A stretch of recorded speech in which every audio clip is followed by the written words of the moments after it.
And if there was a lesson that I wish I would have got earlier, and it's why I'm really passionate about the entrepreneurial coaching and things that we do, is that I want to get to people, stay true to your values, but first off, discover what those values really are. And then you stop tolerating a lot of things, because then you stay true to those values. When you're in integrity, it changes the game. Welcome to the Communication Queens podcast for the visionary leaders, speakers, service providers, and podcasters who are looking to stand out sharing their story. I'm your host, Kimberly Spencer, former screenwriter turned master communications coach. On this podcast, I'll be coaching you on how to share your own transformation story so that you increase your visibility, influence, and income on podcast interviews. Let's get your voice heard. Oh my gosh, I am so excited to share with you the fact that my book, Make Every Podcast Want You, How to Become So Radically Interesting You'll Barely Keep from Interviewing Yourself, is now available on Amazon. So this episode is sponsored by my book. I am so excited to have birthed this book baby into the world. So click the link below and you will get your copy. I am so honored and excited to have been on this journey with you. This is the book that combines all the NLP communication strategies that we talk about on this podcast, along with podcast guesting strategies, tips, tricks, and how you share your story so that you serve, connect, and sell with your message. This book combines all of that to make you a radically interesting and masterful podcast guest that every podcast will want to have, including the top 1%. So let's get you booked on those top 1% of podcasts when you get your copy of Make Every Podcast Want You, How to Become So Radically Interesting You Will Barely Keep from Interviewing Yourself. Click the link below to buy it now. Patrick, welcome to Communication Queens. I want to dive deep into the fact that you have a global top 100 podcast. Mm-hmm. So it seems. It seems like that wasn't the intention. What was the intention that you had behind starting your podcast? It's interesting that, many years ago now, the podcast is going into its 8th year, I think is the actual timing of it. And it was a point in my life where through business, I had been encouraged many times to write a book, and I just didn't feel like I had a book in me. And we were in Saint Lucia at the time at one of our favorite resorts. We were on the beach, and I had taken intentionally a break to think about some things and where I was going, what I wanted to do within business. And this thing about a book just didn't land well for me. I didn't think I had a book in me. I didn't think that, I don't know, perhaps I just didn't think I was smart enough. I was going through maybe a phase of, what is it called? Feeling like a little bit like a fraud in some regards. Imposter syndrome? Yeah, imposter syndrome. Yeah. So I had a lot of kind of internal dialogue going on with myself at the time.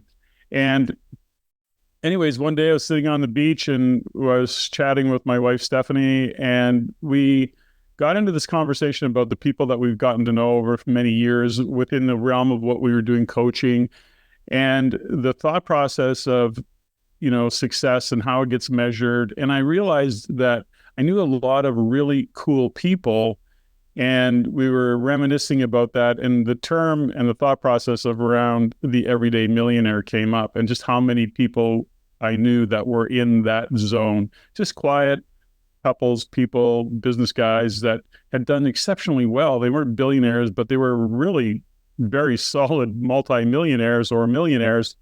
And that led into a whole other conversation, which is, why don't I do a podcast? And I didn't even really know what that meant, but the next thing you know, I started that journey. So I launched the podcast really to have conversations with seemingly ordinary individuals that achieved extraordinary success. And that was literally what I came off the beach with, that thought process. I literally bought the name, the everydaymillionaire.ca, while I was sitting on the beach, as well as tedm.ca, which is the acronym. So that's a little bit of a long-winded answer to your question, but that's kind of where it started. And then it's just grown from there. There was no big intention about growing it. It's just what happened. I love the speed of your implementation. And I'm not surprised at how fast you move, because success loves speed. Mm-hmm. And I think that that's something that a lot of people who either want to start a podcast or want to start guesting delay on, is that execution of just the, I'm going to go buy the domain right now on the beach. After the discussion, after it kind of divinely landed and you embodied that idea. Mm-hmm. I think that that's such a powerful principle for being able to do anything that it is that you want to do. Is that also the same kind of principle and action, speed of implementation that you built Rain with?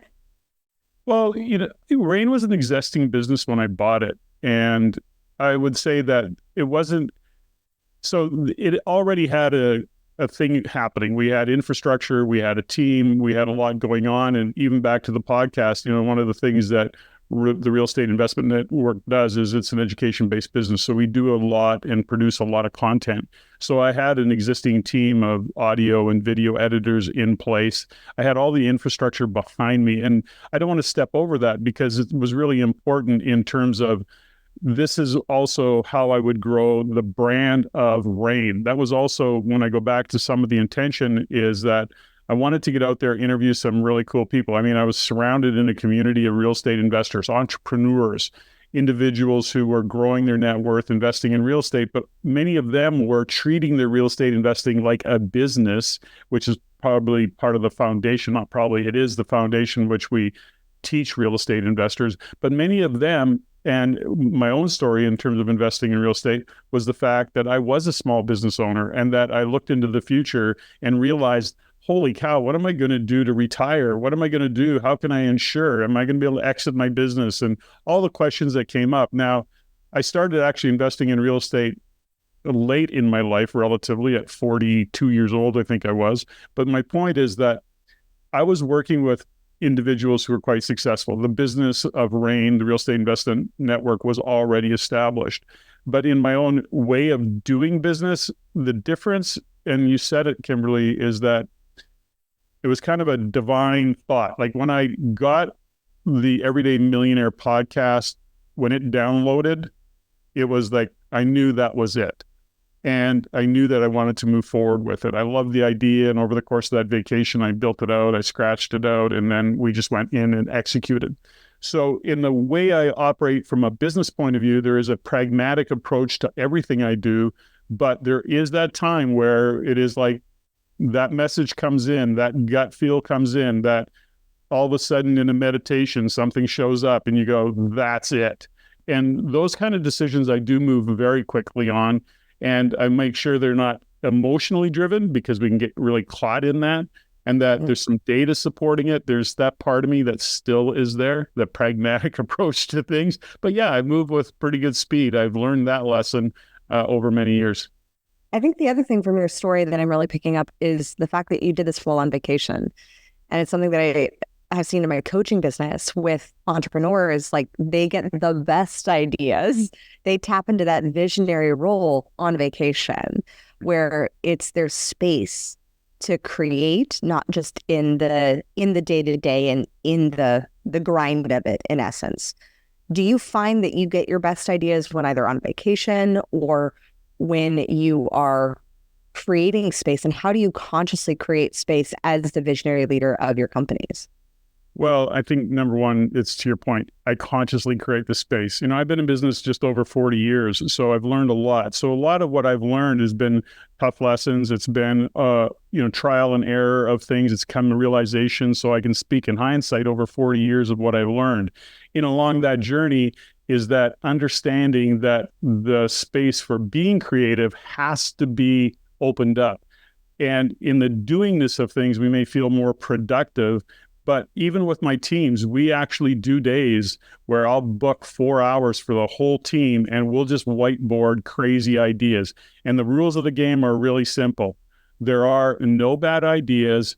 You have to say it, and we're writing it down. And so, after a 3 or 4 hour creative session, there's lots of laughs. There's lots of silly ideas thrown up on the board. And, it's just where that creativity lives, is that it's intentional. So in other words, relax, we're going to have some fun. Let's just do some crazy ideas. And whether that's around marketing or a new initiative or how we're going to look after our clients better, whatever that might be, but it's very intentional. That's why we're there.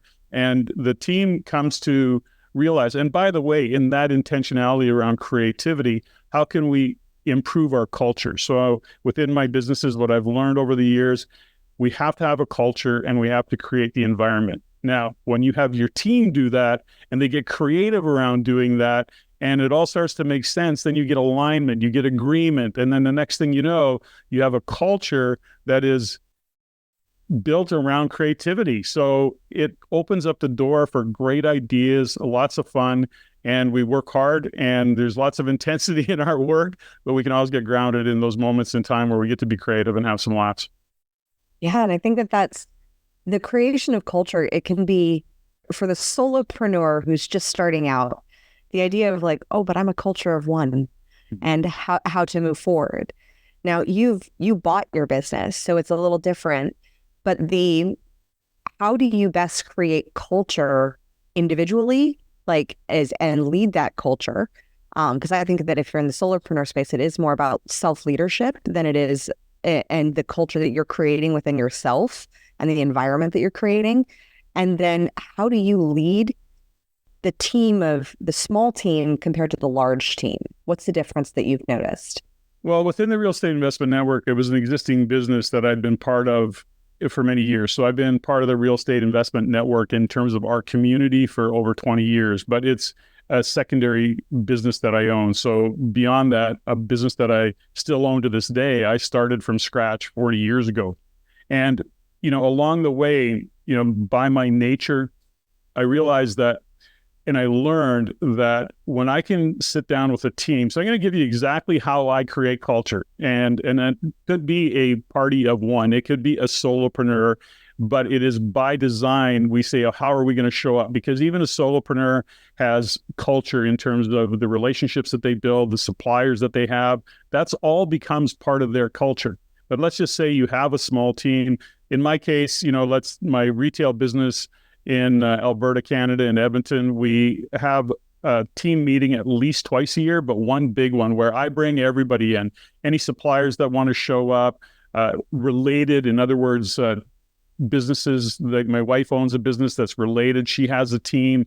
They're not on my payroll, but it's all kind of a whole team of people. And so we get together once a year, and I literally sit down and go, okay, we're going to whiteboard all of this, or flip chart mostly, and we actually have a conversation, to be honest with you. And I go, okay, culture, this is your work environment. This is how you want to work together. Let's just start getting some ideas of what we want the culture to be. Well, then all of a sudden it changes and everybody has permission. That's the whole thing. There's permission to just throw ideas out there, no bad ideas. And I start going down the whiteboard. Now, here's what I'm doing in all of this, Kimberly. I'm saying nothing. As a CEO, this pointy end of the spear, I'm going, guys, I'm not here day to day. What do you want culture? Okay, no complaining, no blaming, no gossip. These are all really common things. Now, as a facilitator, I have young people, so I kind of direct that to get them to that conclusion, no doubt about that. But ultimately, I'm asking the questions that bring them to the answers. I'm not giving them answers. Now, the important part of all of this, so it's no blame, no complain, show up on time, clean up after yourself. Don't bring your dramas to the office.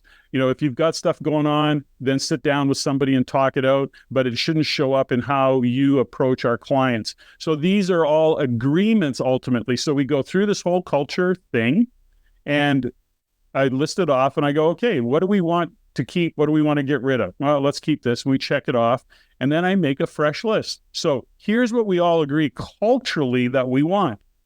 And they go, yeah. I go, awesome. We all agree? Show of hands, everybody's on page? Awesome. Okay, I want everybody to come by and just put an initial on this sheet. So the whole team walks by, they put their initials on this sheet. I go, okay, great. Just handle this and hang this up in a prominent place in the shop, in an office where people can see it. Now, here's the thing about that, and I'll get to environment in just a second, Kimberly, but the thing about that particular exercise is this. They collectively have agreed on this. Now, I'm not there day to day. In the case of my business, I'm never there. My business in Alberta, I'm never there in a day-to-day in any shape or form. They are self-policing. Now, here's what's important about this. Somebody complains, somebody blames, somebody goes off the rails, somebody's gossiping and they find out about it. They get to go and say, this is not what we agreed to. My supervisor, my general manager, the team themselves go, this isn't what we agreed to, you guys. You're showing up. You're showing up late. That's not what we agreed to. You're bitching and moaning. That's not what we agreed to. So it goes back and it becomes an anchor. Now, here's the other important part of this. In hiring, my general manager looks at that and goes, does this individual fit within the culture that we want to try and create? And so within his interview process, he's listening for common values. Do we share the same values? Is this somebody who's going to align with the culture that we want to create here? And that changes the game. And I'm not ordering anybody to do anything. I'm only holding them accountable to what they agreed. And you get buy-in of the whole team. And the next thing you know, it's a game changer. That's part one of that. The other part, I do the same thing in terms of environment. It's a little simpler. What do you want the environment to be? Well, we want people to clean up after themselves in the kitchen, in the lunchroom, right? We want the front of the business, the front-facing client to be this way. We want it clean. We want it organized. And so they actually design and say, this is what we want for the environment. And we want it colorful. We don't want junk laying around. Whatever it is, whatever their story is, we agree that that's what it is. That's it. We do exactly the same thing. Those two sheets, flip charts, hang in a prominent place as a reminder of what we've agreed to. That's it. And then you have them keep their own commitments. And it's like that buy-in is so powerful because no longer is it extrinsic. And intrinsic motivation is 10x, if not 100x more powerful. And when you run into a culture clash, or when your general managers run into a culture clash, and they're seeing someone not keeping their commitments, how do you handle that? Well, at that point, the general manager has to do that. Now, the one person I can connect with on a regular basis, at least once a week in that particular business is with the general manager. I have the general manager and the key teams. And one of the conversations that we have, one of the things we ask in that conversation is there any decisions that need to be made? Is there anything that you're operating on top of that we have to clean up? Is there any guidance I can give you in regards to anything? How's our HR situation? And so we open up those conversations. And then, so given any scenario that might present itself, I'll either give my guidance based on my experience or we collectively come to a conclusion of what we should do. One of my guys recently hired an excellent sales guy. He's off the charts good, but he's an asshole. Nobody likes him. He rubs everybody the wrong way. And it's like, okay, well, what do we do? No, he's freaking 30% of the sales this past month. And the ultimate answer is he's got to go. Because what the other side of that is that we believe is that when we hold true to our values, which is honoring one of the values that we hold true to, is that we've designed and built a culture. We stay true to that. We honor that value of we kind of operate on a saying that high performance is a result of low tolerances. So what are we prepared to tolerate? And when you have low tolerances and high performance, sales guy is awesome, but he's an asshole, he's got to go. And that's ultimately the decision. Sit down and talk with him, see if you can get him aligned. Can he shift and grow? I strongly believe in a coaching environment in terms of supporting staff and the team. And if the answer is he can change and evolve and he can see where he's falling short of what we've agreed to, then he's got to go. And that's how we handle those situations. Now, mostly, I think we see that individuals want to take the coaching. They want to actually be a better version of themselves. Now, culturally, by the way, that's one of the things that are on the list. Yes. Is professional development, personal development, is to be the best version of yourself and grow towards that outcome. So these open up a whole different conversation and a way of being with your team. And so these little subtle things and teaching the team and coaching the team and how to communicate and having what we would call courageous conversations, languaging so it doesn't come across as confrontational. How do we have individuals have tough conversations. You are gossiping, and that's not okay. But how do we have that conversation without seemingly hitting somebody between the eyes with a hammer and creating confrontation? And how do we not get charged about it? In other words, how do we not get angry about what we heard them do in terms of gossip? And so those are all things that we teach and, I guess, coach around with the team. Mm-hmm. Well, I know you're doing that also with entrepreneurs as well, like that level of coaching. And I mean, y'all, this has been a masterclass in establishing culture, because what you just said about having the team have buy-in, that the quote that is going to be on all the cards, I'm telling you, Patrick, high performance comes from low tolerance. Like, that is majestic. And I mean, I love the Tony Robbins question of you get what you get what you tolerate. Mm-hmm. And in that space of tolerance, what have you tolerated that you wish you hadn't tolerated during your entrepreneurial journey, or you wish you hadn't tolerated as long as you did? Well, that's a deep question for me, but I'll say this, is that I tolerated myself in terms of where I didn't stay true to my values. And it was such an important lesson for me. And it remains kind of the cornerstone of how I operate, how I do business, how I'll use the word attract friends and or business associates over the years, is that it's easy to compromise. I found for me, on my own entrepreneurial journey, there was a period of time where I was, number one, driven by money. It was kind of one of my primary focuses. And so when that was the focus, everything outside of that scope of things kind of got blurry. Now, I've always done and thought to myself that, when it comes to sales, when it comes to business, it's always about an integrity-based sale, and that I could do that sale in good conscience. But I allowed myself to attract others into my life, partners in some cases, that weren't really aligned with that. And rather than stand in my own values, I tolerated, and I'm going to use the word tolerate there, is that I compromised those values, and that always went south. And so the tolerant, what in terms of the worst thing I tolerated, I guess, conversation with myself that justified, quantified, qualified me being not truly aligned with my values. And so for me, that was one of the biggest things that I learned in terms of tolerating. And now to this day, and certainly more than ever, the past, I would say 10 years, 5 years, I've tightened that up even more. I've come to trust it implicitly. And if there was a lesson that I wish I would have got earlier, and it's why I'm really passionate about the entrepreneurial coaching and things that we do, is that I want to get to people, stay true to your values, but first off, discover what those values really are. And then you stop tolerating a lot of things, because then you stay true to those values. When you're in integrity, it changes the game. 100%. Yeah. When values, I think of like your core values as the subconscious operating system, because values for a person are one of our filters that we filter all our decisions through.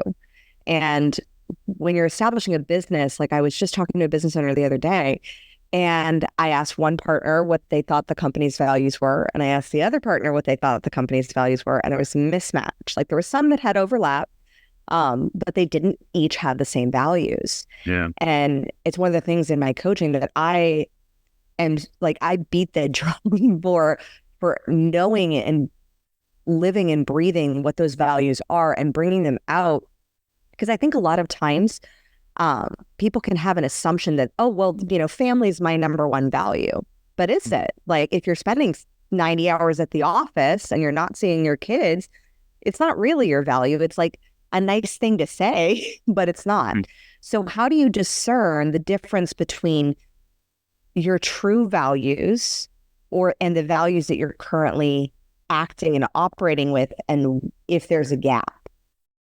Well, I think the biggest question for people to ask themselves in terms of values, they go, I don't really know what my values are. Well, the first filter, if you will, and this is a big conversation. We actually spend a couple of days with people sometimes getting to this whole core values and driving values in that conversation. But the point is this, is that when you look at values, it's easy to determine. What do you talk about?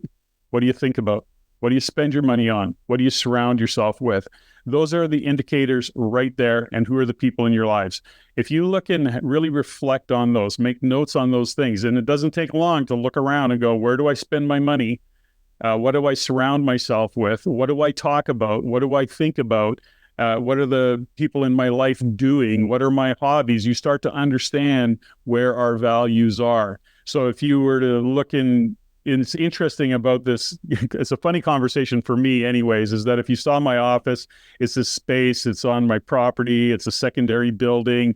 And I'm sitting here one day and we're having a values conversation. Stephanie and I are talking about a weekend that we've got coming up and how we should process it. And we're doing all these things about how we're doing our weekend and the coaching weekend that we're lining up. And I said, how do we get people to really get grounded in what their values are? And we go through this exactly what I just shared with you. And then I'm sitting there contemplating, and I look in my office and I've got this fantastic space for facilitating workshops. Mm-hmm. And my office is there. My gym is there. My outdoor space is there with the fire pit. And I go, I've created this because this is part of my higher values. And I did that unconsciously. In other words, as intentional as it was, I needed a gym because that's what I do. I've trained all my life. That physical fitness and that physicalness is part of what my life. My office, I love what we do for a living. So it's prominent. It's a great space, and it's right literally next to my gym. There's no excuses. And then the space that we have in terms of being able to have guests and welcome people, that's all part of it. So it's not, it was surprising for me, but in the realization that, I just live true to my core values. And these are part of my core values. And yes, I have chosen family and I have grandkids and they're all part of it, but I created the space for them to show up and to be in my space and our space and really enjoy it. So I don't know if that quite answers the question, but it really does shine a light on it. The big challenges that you've experienced, I'm sure, is that people aren't living their values. They're living someone else's values. 100%. And they confuse core values with moral values, which are not the same thing. And they come to realize that they have this belief system. And we use the term that it's nobody's fault and everybody's to blame. But ultimately, when we look at the values that we're living that are misaligned, it's because of how we were raised. It's parents, grandparents, significant others in our life. And we're living in those values, not our own values. And that's where the integrity goes out of whack. Mm-hmm. What was a value that you realized personally that you were living that was someone else's? Oh, I'd have to go back a long time. I think there was a part of my values where I thought being a business owner early on and an entrepreneur, I was limited in my trust. And I actually believed that everybody was kind of out to get you. Everybody was a little bit offside. And so I was not really trusting in that regard. And having said that, I was very stoic, which I can still tend to be, by the way, but I was also a little bit sharp, curt and abrupt. So that wasn't truly who I was. As I started to uncover and discover what was driving some of those things, some of my belief systems, I came to discover that one of my highest values is relationship. And they are very, very important to me. That was a value that I didn't have before because of what I was operating on top of belief systems and what others, in this case, my dad, who I had a really kind of weird relationship with, grew up with. And ultimately, it was really living his values, which were based on a whole story that he had as a kid growing up. So when you start to uncover this thing and you start to realize the things we operate on top of, it's kind of... when you do that body of work, there's some big realizations in there. And I had those realizations. And fortunately, it was early on. So those were, I guess, probably one of the key ones for me was that I'm very relational. I love that because being able to see which ones you accepted that are like what I call plagiarized programming, that were your father's or your mother's or your caregivers, like when you can delineate what is their story. And like I remember for me, my father, like mental health issues ran in my family like crazy, and on his side, and that there was this story that was very romanticized too. Like I love Jane Eyre, so like the whole like romantic, this side of it, all that. Those stories were really prevalent of like, oh, this, we're just crazy on this side of the family. And I was like, do I really buy into that? Because that level of that story created a story of mental health issues, of challenges with my own body and my eating disorder. And when I started to question and challenge those stories, and I was like, no, you're just accepting that story to be true. It's not necessarily true. And when you can accept that, then you shift the values, and then you can also have the ripple effect of it shifts your physiology, it shifts your emotional state, it shifts how you think and the neural pathways, and it shifts your relationship and your connection, I believe, with the divine and with spirit, because you come back to that wholeness of who you actually are versus what the world has taught you to be. Yeah, there's a part of, as you were sharing that, some things that showed up for me, something you said tweaked something. So many years ago when I met my now wife, Stephanie, and who's kind of, she's my spiritual guide in many ways and has been for many years. But early on when we met and started hanging out over 30 years ago, there was a way I was being, back to that kind of curt and abrupt, a little bit harsh, a little bit sharp edged. And she would say to me, she'd go, why do you do that? Why do you react that way? And I would say to her very profoundly, it's just the way I am. And one day, I don't know how she put up with me, actually, when I think about it back in those days. She used to tease me and call me her favorite Neanderthal. So she saw, something in me. But anyways, one day she looks at me and I said, it's just the way I am. And she goes, it's a choice, right? And I went, what? It's a choice? What are you talking about? She goes, you're choosing to be the way you are. It's not just the way you are. It's a choice. Choose differently. And that was like literally a hammer hitting me right between the eyes. And that was a fork in the road. That simple statement set me off on a whole new journey of self-discovery and transitioning into, gosh, it's a choice. I mean, I could be anybody I want to be. Now, it sounds kind of funny when I think about it today, but back then it was profound. I'm 30 some years old. It's like an awakening in that moment. And it really set me on a path of self-discovery and understanding that we get to choose and we get to design and we get to refine and create a context for our life intentionally. And that was a game changer for me. And that's what set me off on this huge, long journey of life, being and supporting others and doing the same body of work. And that's where it all started. That was the fork in the road moment. First of all, I have to say, I love your wife. I love her. And I love the fact that she called you on it. That takes a lot of courage and a lot of gumption. And I'm curious, in all the interviews that you've done with the Everyday Millionaires, have you recognized a theme that every single one of them, to a degree, has recognized that their life is by choice? Yeah, when I look at the most successful individuals that when I say successful, let's put it this way. I seem to attract like-minded individuals, but on the interviews that I'm doing of entrepreneurs and business owners, it always comes back to one of the fundamental questions that I always go to is that, is it by design? Are you a leader because you study it? Are you successful because was it nature or nurture? Did you come by it because your family was an entrepreneur, or did you take it on?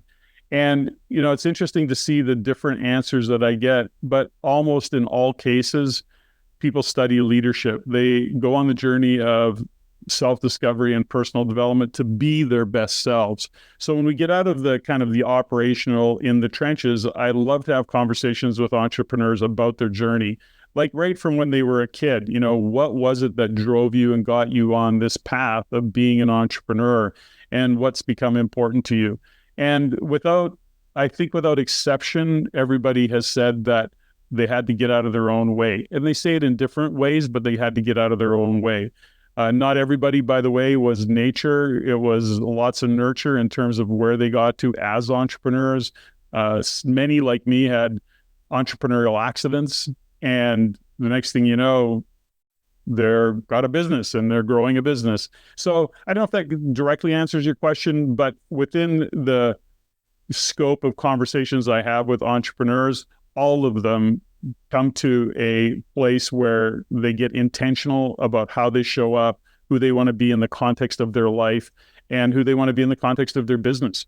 And so those are really important conversations, insightful and pretty consistent. I think that I'm not surprised, especially with the entrepreneurs that you are interviewing and bringing on, because that power of choice, once you realize that, you become the creator of your circumstances instead of the victim. And when I used to, in the past, work with some not broken, but broke entrepreneurs who were struggling to get their business off the ground, the greatest leap was in that choice. People wanted to hold on to their traumas and their grief and their, shaming themselves and either being the victim or being the villain of their own story, versus operating and taking each day as like, here's my line in the sand, here's my new choice that's going to take some time for me because it takes practice to learn to, once you realize everything is a choice, then you have to practice choosing. And so that in and of itself becomes a skill set to master. And then from there, going forward and starting to make new choice after new choice, where you then become the creator of your circumstances. Yeah, there's certain qualities of those individuals that seem to have it all figured out, and they don't, but there's certainly qualities that you see consistently. Number one is they're voracious in terms of reading and learning.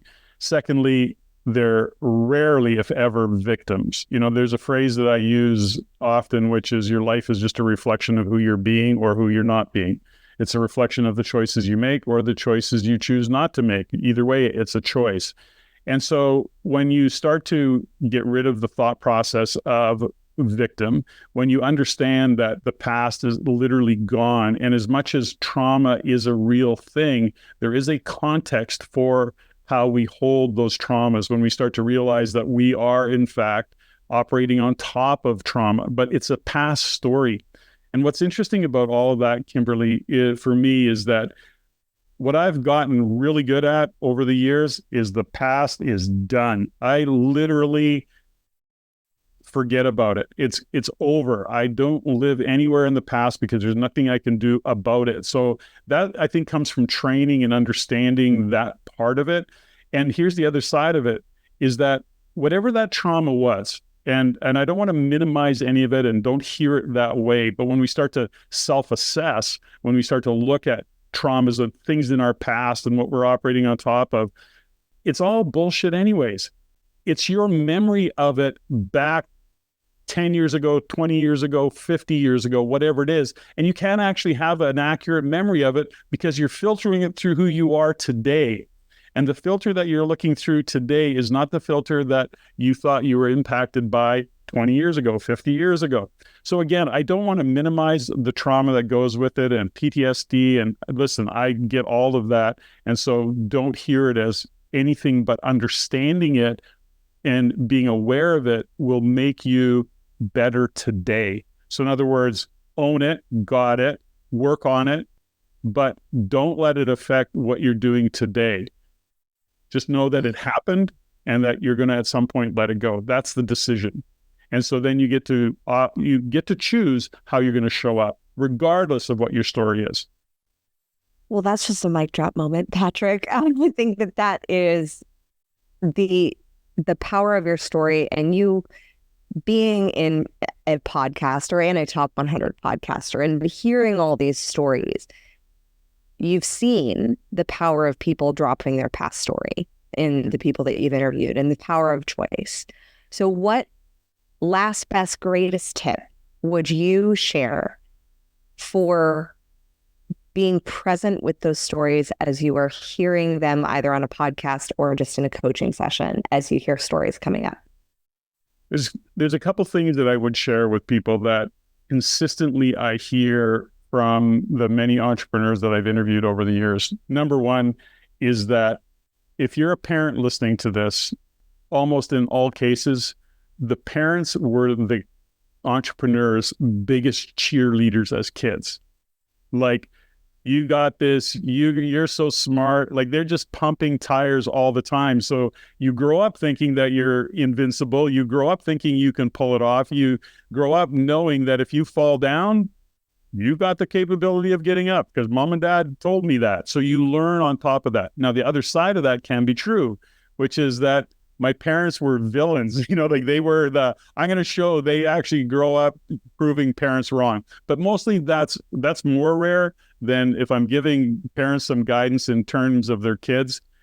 Don't limit based on your belief systems what your kids can pull off and what they can do. And that is, I think, the biggest challenge that we face, or that I see with parents because of the body of work that we do, is that understanding that when you say to your kids that that's too big a dream, or what, you'll never pull that off, or that's a dumb idea.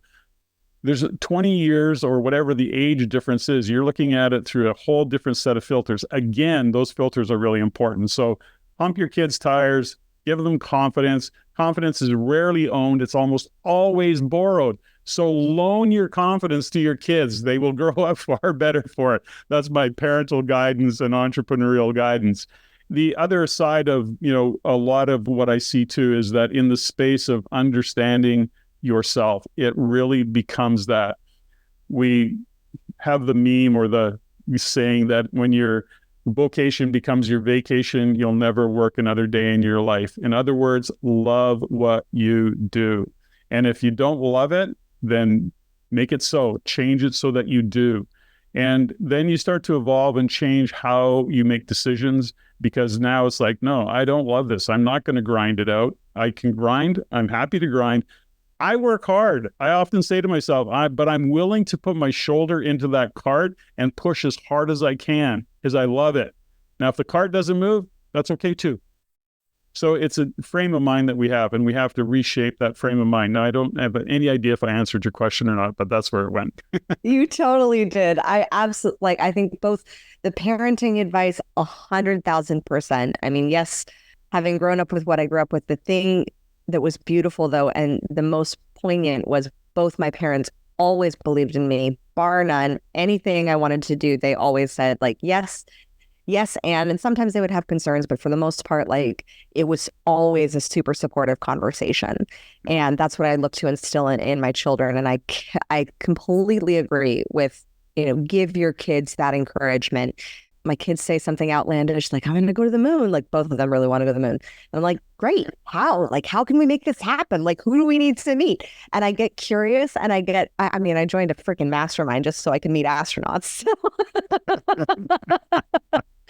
And I love that for, the entrepreneurs of just being able to assess your values, assess how you're making those decisions, and the power of that.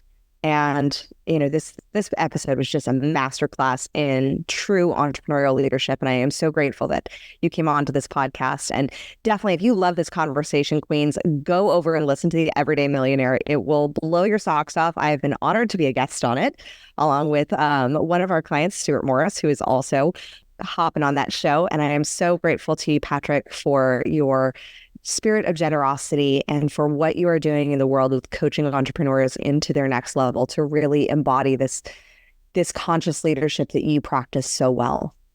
Thanks, Kimberly. It's been great. I love this conversation. Amazing. As always, stand out and be heard. Thank you so much for tuning in today. If what you heard resonated with you, be sure to subscribe and start creating a bigger impact now by sharing this with a friend. Just by doing that one simple act of kindness, you are creating a royal ripple to support more people in their sovereignty. And if you're not already following on social media, connect with me everywhere at crownyourself.now for more inspiration. I am so excited to connect with you in the next episode.